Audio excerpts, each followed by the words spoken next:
Call of the Wild, Chapter 3. The Dominant Primordial Beast. The dominant primordial beast was strong in Buck, and under fierce conditions of trial life it grew and grew. Yet it was a secret growth. His newborn cunning gave him poise and control. He was too busy adjusting himself to the new life to feel at ease, and not only did he not pick fights, but he avoided them wherever possible. A certain deliberateness characterized his attitude. He was not prone to rashness and precipitate action, and in the bitter hatred between him and Spitz he betrayed no impatience, shunned all offensive acts. On the other hand, possibly because he divined in Buck a dangerous rival, Spitz never lost an opportunity of showing his teeth. He even went out of his way to bully Buck, striving constantly to start the fight which could end in the death of one or the other.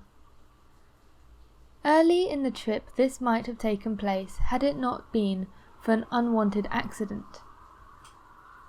At the end of this day they made a bleak and miserable camp on the shore of Lake Le Barge. Driving snow, a wind that cut like a white-hot knife, and darkness had forced them to grope for a camping place. They could hardly have fared worse. At their backs rose a perpendicular wall of rock, and Perrault and Francois were compelled to make their fire and spread their sleeping robes on the ice of the lake itself. The tent they had discarded at Daya in order to travel light. A few sticks of driftwood furnished them with a fire that thawed down through the ice, and left them to eat supper in dark. Close in under the sheltering rock, Buck made his nest. So snug and warm it was that he was loath to leave it, when Francois distributed the fish which he had first thawed over the fire. But when Buck finished his ration and returned, he found the nest occupied. A warning snarl told him that the trespasser was Spitz. Till now Buck had avoided trouble with his enemy, but this was too much. The beast in him roared. He sprang upon Spitz with a fury which surprised them both, and Spitz particularly, for his whole experience with Buck had gone to teach him that his rival was an unusually timid dog, who managed to hold his own only because of his great weight and size.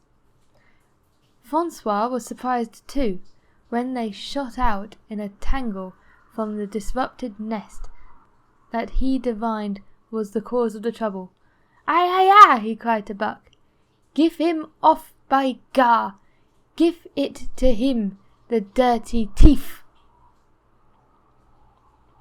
Spitz was equally willing. He was crying with sheer rage and eagerness as he circled back and forth for a chance to spring in.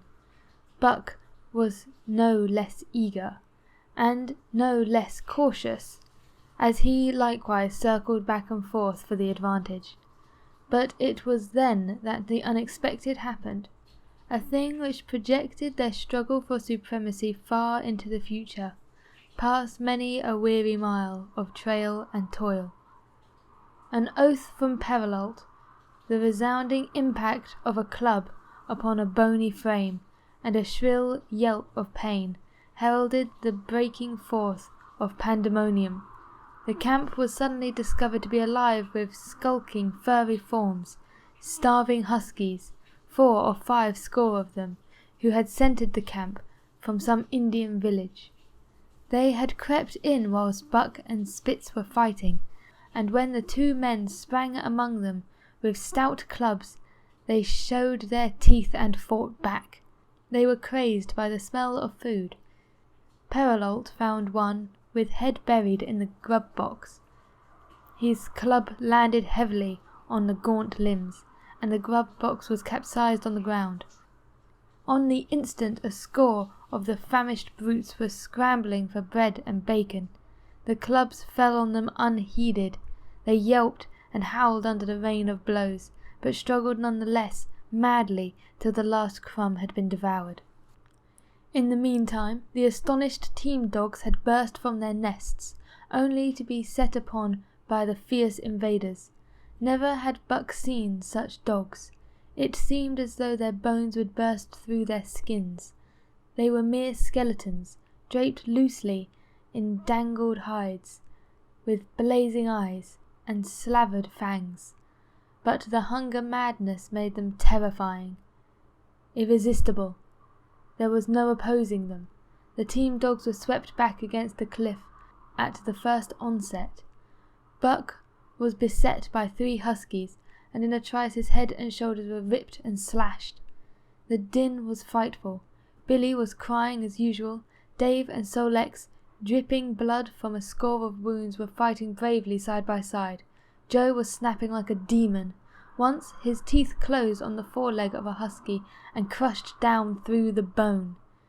Pike, the malingula, leapt upon the crippled animal, breaking its neck with a quick flash of teeth and a jerk. Buck got a frothing adversary by the throat, and was sprayed with blood when he sank his teeth through the jugular. The warm taste of it in his mouth goaded him to greater fierceness. He flung himself upon another, and at the same time felt teeth sink into his own throat. It was Spitz, treacherously attacking from the side.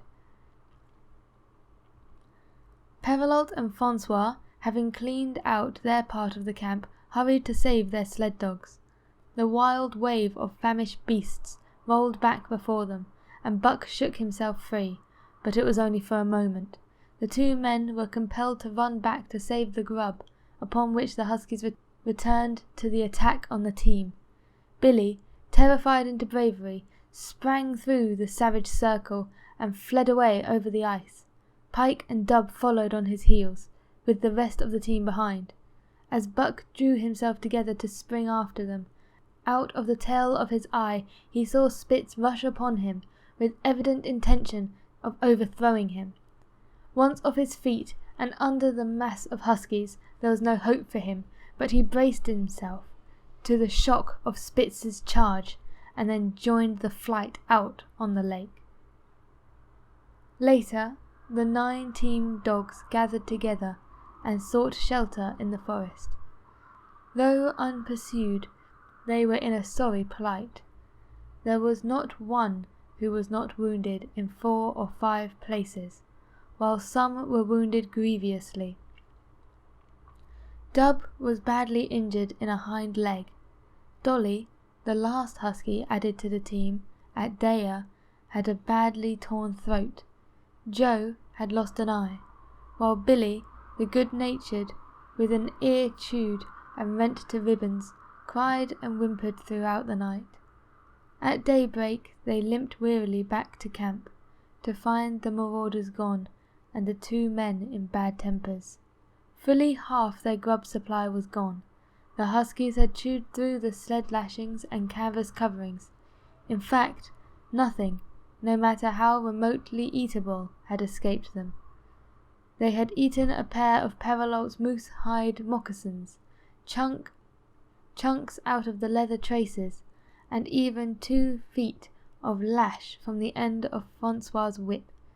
He broke from a mournful contemplation of it, to look over his wounded hounds.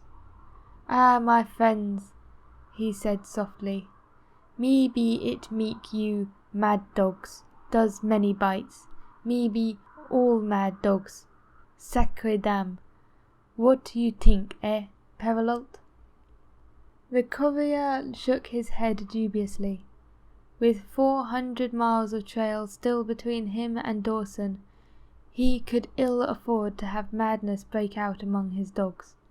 2 hours of cursing and exertion got the harnesses into shape, and the wound-stiffened team was under way, struggling painfully over the hardest part of the trail they had yet encountered, and, for that matter, the hardest between them and Dawson. The 30-mile river was wide open. Its wild water defied the frost, and it was in the eddies only, and in the quiet places, that the ice held at all.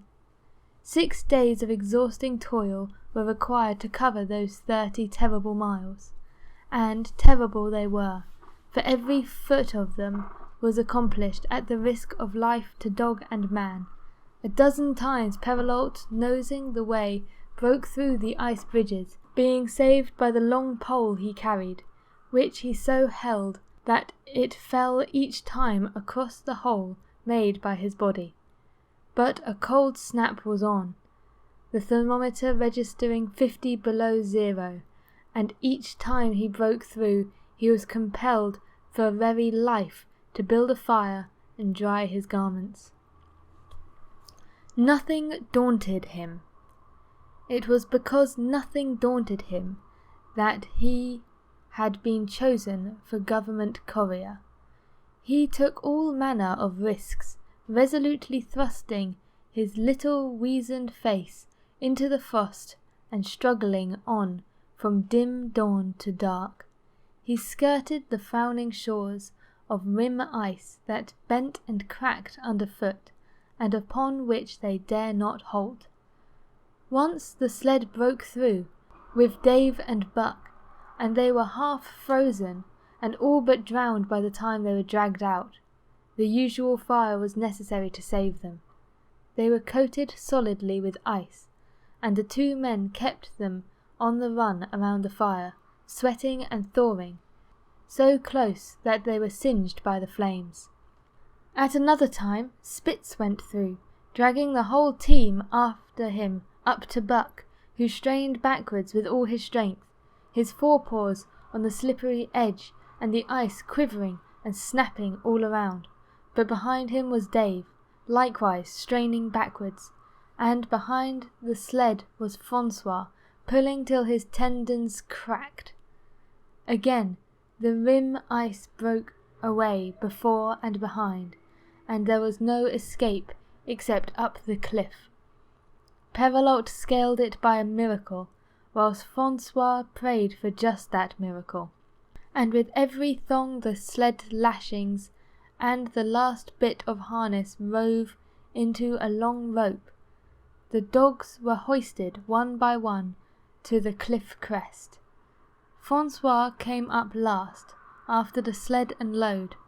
Then came the search for a place to descend, which descent was ultimately made by the aid of rope, and night found them back on the river with a 1/4 of a mile to the day's credit.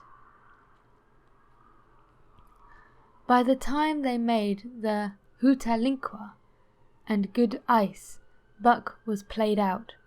The rest of the dogs were in like condition, but Perrault, to make up lost time, pushed them late and early. The first day they covered 35 miles to the Big Salmon, the next day 35 more to the Little Salmon, the third day 40 miles, which brought them well up towards the 5 Fingers. Buck's feet were not so compact and hard as the feet of the huskies. His had softened during the many generations since the day his last wild ancestors was tamed by a cave dweller or river man. All day long he limped in agony, and camp once made, lay down like a dead dog. Hungry as he was, he would not move to receive his ration of fish, which Francois had to bring to him. Also, the dog driver rubbed Buck's feet for half an hour each night after supper, and sacrificed the tops of his own moccasins to make 4 moccasins for Buck. This was a great relief, and Buck caused even the weazened face of Perrault to twist itself into a grin one morning, when Francois forgot the moccasins, and Buck lay on his back, his 4 feet waving appealingly in the air, and refused to budge without them. Later his feet grew hard to the trail, and the worn-out foot-gear was thrown away. At the Pelly one morning, as they were harnessed up, Dolly, who had never been conspicuous for anything, went suddenly mad. She announced her condition by a long, heart-breaking wolf howl that sent every dog bristling with fear, then sprang straight for Buck. He had never seen a dog go mad, nor did he have any reason to fear madness, yet he knew here was horror, and fled away from it in a panic. Straight away he raced, with Dolly panting and frothing, one leap behind, nor could she gain on him. So great was his terror, nor could he leave her, so great was her madness. He plunged through the wooden breast of the island, flew down to the lower end, crossed a back channel filled with rough ice to another island, gained a third island, curved back to the main river, and in desperation started to cross it, and all the time he did not look. He could hear her snarling just one leap behind. Francois called him to a quarter of a mile away, and he doubled back, still one leap ahead, grasping painfully for air and putting all his faith in that Francois would save him. The dog driver held an axe poised in his hand, and as Buck shot past him, the axe crushed down upon Mad Dolly's head. Buck staggered over against the sled, exhausted, sobbing for breath, helpless. This was Spitz's opportunity. He sprang upon Buck, and twice his teeth sank into his unresisting foe and ripped and tore the flesh to the bone. Then Francois's lash descended, and Buck had the satisfaction of watching Spitz receive the worst whipping as yet administered to any of the team. "One devil, that Spitz," remarked Perrault. "Some damn day heem killed that Buck." "That Buck, two devils," was Francois's rejoinder. "All de tam I watch dat Buck I know for sure. Listen, some damn fine day heem get mad like hell, and den heem chew dat Spitz all up, and Spitz heem out on de snow. Sure, I know." From then on it was a war between them. Spitz, as lead dog and acknowledged master of the team, felt his supremacy threatened by his strange Southland dog. And strange Buck was to him, for so many Southland dogs he had known, not one had shown up worthily in camp and on the trail. They were all too soft, dying under the toil, the frost and starvation. Buck was the exception. He alone endured and prospered, matching the huskies in strength, savagery and cunning. Then he was a masterful dog. And what made him dangerous was the fact that the club of the man in the red sweater had knocked all blind pluck and rashness out of his desire for mastery. He was pre-eminently cunning, and could bide his time with a patience that was nothing less than primitive. It was inevitable that the clash for leadership should come. Buck wanted it. He wanted it because it was his nature, because he had been gripped tight by that nameless, incomprehensible pride of the trail and trace, that pride which holds dogs in the toil to the last grasp, which lures them to die joyfully in the harness, and breaks their hearts if they are cut out of the harness. This was the pride of Dave as wheel dog, and Sol-leks as he pulled with all his strength, the pride that laid hold of them at break of camp, transforming them from sour and sullen brutes into straining, eager, ambitious creatures. The pride that spurred them on all day and dropped them at pitch of camp at night, letting them fall back into gloomy unrest and uncontent. This was the pride that bore Spitz and made him thrash the sledge dogs, who blundered and shirked in the traces, or hid away at harness-up time in the morning. Likewise, it was this pride that made him fear Buck as a possible lead dog, and this was Buck's pride too. He openly threatened the other's leadership. He came between him and the shirks he should have punished, and he did it deliberately.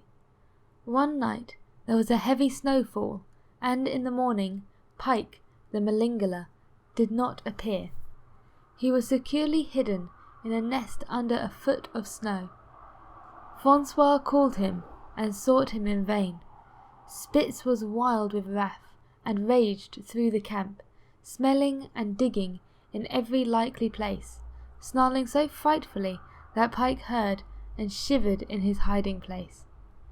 But when he was at last unearthed and saw Spitz flew at him to punish him, Buck flew with equal rage in between. So unexpected was it, and so shrewdly managed, that Spitz was hurled backwards off of his feet. Pike, who had been trembling objectively, took heart at this open mutiny, and sprang upon his overthrown leader. Buck, to whom fair play was a forgotten code, likewise sprung upon Spitz. But Francois, chuckling at the incident, while unswervingly in the administration of justice, brought his lash down upon Buck with all his might. This failed to drive Buck from his prostrate rival, and the butt of the whip was brought into play. Half stunned by the blow, Buck was knocked backwards, and the lash laid upon him again and again, while Spitz soundly punished the many times offending Pike. In the days that followed, as Dawson grew closer and closer, Buck still continued to interfere between Spitz and the culprits, but he did it craftily, when Francois was not around. With the covert mutiny of Buck, a general insubordination sprang up and increased. Dave and Solex were unaffected, but the rest of the team went from bad to worse. Things no longer went right. There was continual bickering and jangling. Trouble was always afoot, and at the bottom of it was Buck. He kept Francois busy, for the dog driver was in constant apprehension of the life and death struggle between the two, which he knew must take place sooner or later, and on more than one night the sounds of quarrelling and strife among the other dogs turned him out of his sleeping robe, fearful that Buck and Spitz were at it. But the opportunity did not present itself, and they pulled into Dawson one dreary afternoon, with the great fight still to come. Here were many men and countless dogs, and Buck found them all at work. It seemed the ordained order of things that dogs should work. All day they swung up and down the main street in long teams, and in the night their jingling bells still went by. They hauled cabin logs and firewood, freighted up to the mines, and did all manner of work that horses did in Santa Clara Valley. Here and there Buck met Southland dogs, but in the main they were the wild wolf husky breed. Every night, regularly, at 9, at 12, at 3, they lifted a nocturnal song, a weird and eerie chant, in which it was Buck's delight to join. With the aurora borealis flaming coldly overhead, or the stars leaping in the frost dance, and the land numb and frozen under its pall of snow, this song of the huskies might have been the defiance of life, only it was pitched in minor key, with long-drawn wailings and half-sobs. It was more the pleading of life, the articulate travail of existence. It was an old song, old as the breed itself, one of the first songs of the younger world in a day when songs were sad. It was invested with the woe of unnumbered generations. This plaint, by which Buck was so strangely stirred, when he moaned and sobbed, it was with the pain of living, that was of old the pain of his wild fathers, and the fear of mystery of the cold and dark, that was to them fear and mystery. and that he should be stirred by it marked the completeness with which he harked back through the ages of fire and roof to the raw beginnings of life in the howling ages. 7 days from the time they pulled into Dawson, they dropped down the steep bank by the barracks to the Yukon Trail, and pulled for Daya and salt water. Perrault was carrying dispatches, if anything more urgent than those he had brought in. Also, the travel pride had gripped him, and he purposed to make a record trip of the year. Several things favoured him in this. The week's rest has recuperated the dogs, and put them in thorough trim. The trail they had broken into the country was packed hard by the later journeyers, and, further, the police had arranged in 2 or 3 places deposits of grub for dog and man, and he was travelling light. They made 60 mile, which is a 50-mile run, on the first day, and a second day saw them booming up the Yukon well on their way to Pelly.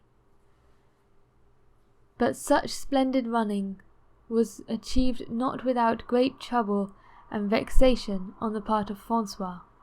The insidious result led by Buck had destroyed the solidarity of the team.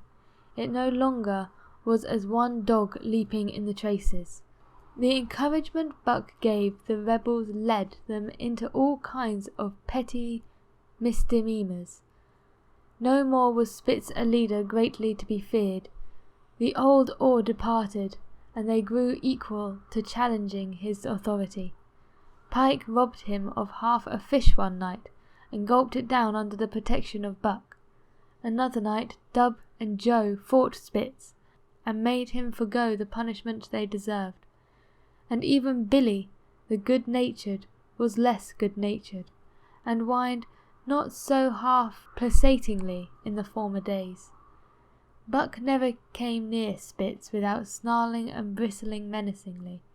In fact, his conduct approached that of a bully, and he was given to swaggering up and down before Spitz's very nose.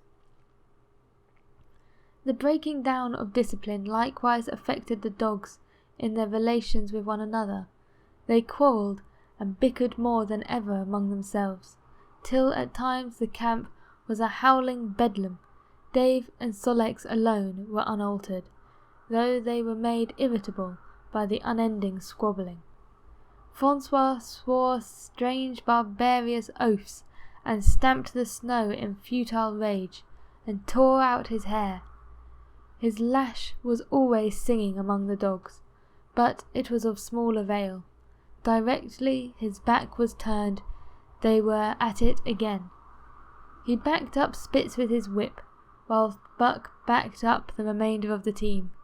Francois knew he was behind all the trouble, and Buck knew he knew, but Buck was too clever ever again to be caught red-handed. He worked faithfully in the harness, for the toil had become a delight to him. Yet it was a greater delight slyly to participate a fight amongst his mates and tangle the traces.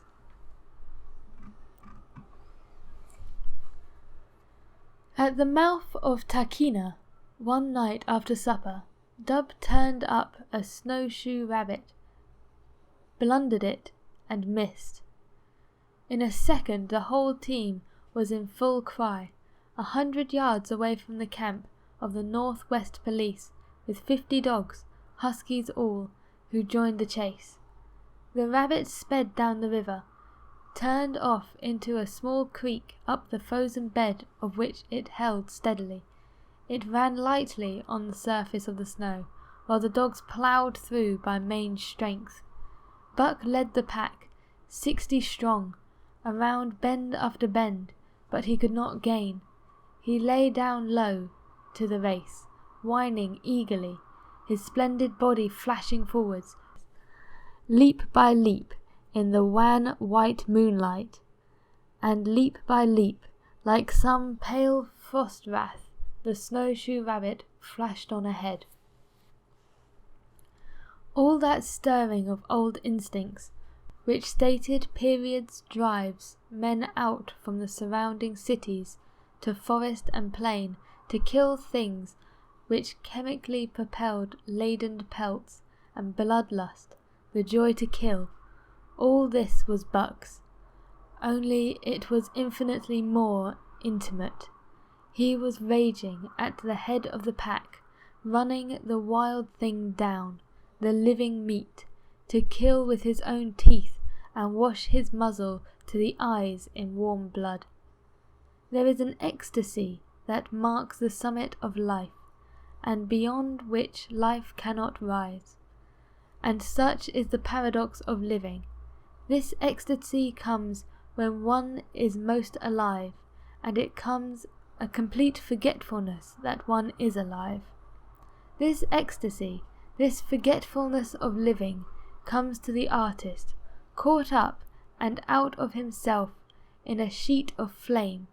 It comes to a soldier, war mad on a stricken field, refusing quarter, and it came to Buck, leading the pack, sounding the old wolf cry, straining after the food that was alive, and that fled swiftly before him through the moonlight. He was sounding the depths of his nature, and of the part of his nature that was deeper than he, going back to the womb of time.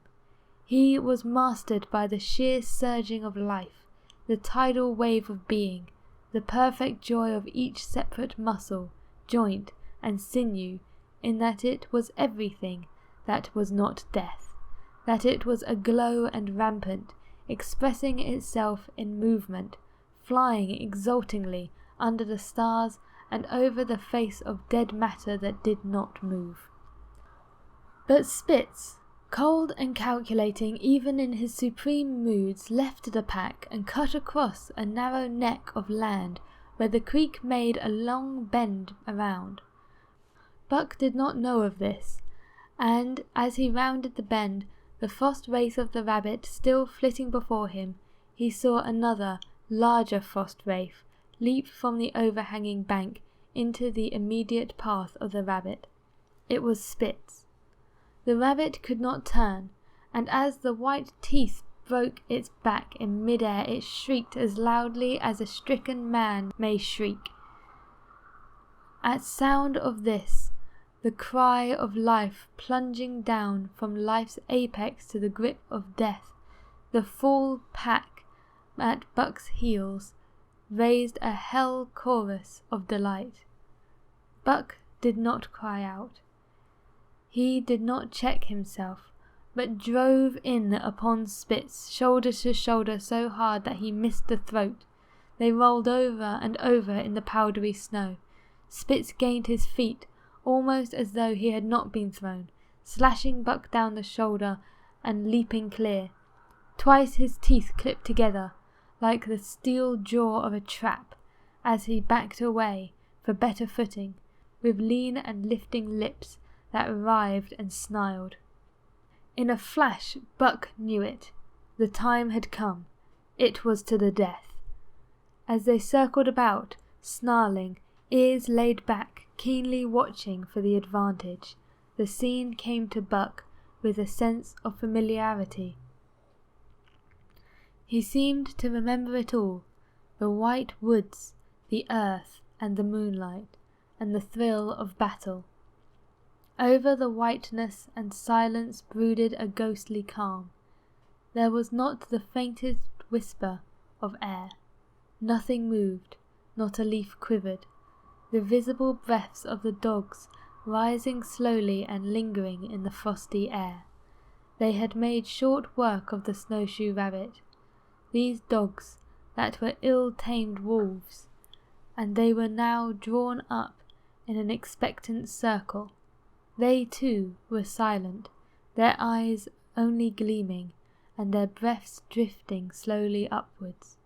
To Buck it was nothing new or strange, this scene of old time. It was as though it had always been, the wonted way of things. Spitz was a practised fighter. From Spitzenberg through the Arctic and across Canada and the Barrens, He had held his own with all manner of dogs, and achieved to mastery over them. Bitter rage was his, but never blind rage. Impassioned to rend and destroy, he never forgot that his enemy was like a passion to rend and destroy.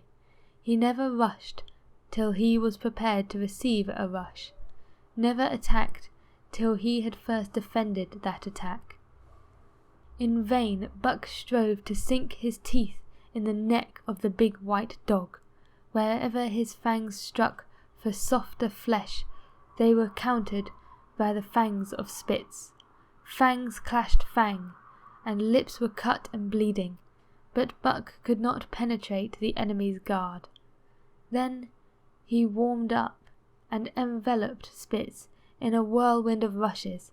Time and time again he tried for the snow-white throat, there where life bubbled near to the surface, and each time and every time Spitz slashed him and got away. Then Buck took to rushing, as though for the throat, when suddenly, drawing back his head and curving in from the side, he would drive his shoulder at the shoulder of Spitz, as a ram by which to overthrow him. But instead Buck's shoulder was slashed down every time, as Spitz leapt lightly away. Spitz was untouched, while Buck was streaming with blood and panting hard. The fight was growing desperate, and all the while the silent and wolfish circle waited to finish off whichever dog went down. As Buck grew winded, Spitz took to rushing, and kept him staggering for footing. Once Buck went over, and the whole circle of 60 dogs started up, but he recovered himself, almost in mid-air, and the circle sank down again, and waited. But Buck possessed a quality that made for greatness: imagination. He fought by instinct, but he could fight by head as well. He rushed as though attempting the old shoulder trick, but in an instant swept low into the snow, and in. His teeth closed on Spitz's left foreleg. There was a crunch of breaking bone, and the white dog faced him on 3 legs. Thrice he tried to knock him over, then repeated the trick and broke the right foreleg. Despite the pain and helplessness, Spitz struggled madly to keep up.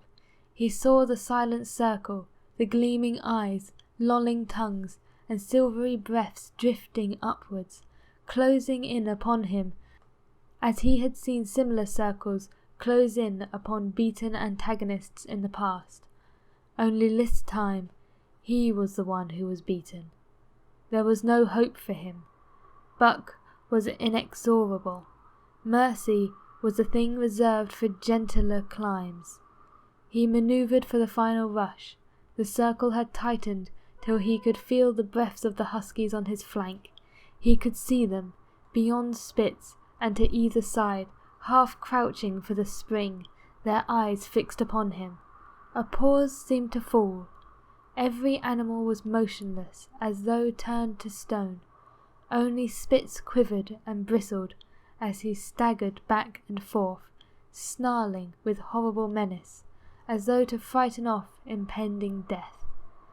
Then Buck sprang in and out, but while he was in, shoulder had at last squared met shoulder. The dark circle became a dot on the moon-flooded snow as Spitz disappeared from view. Buck stood and looked on, the successful champion, the dominant primordial beast, who had made his kill and found it good.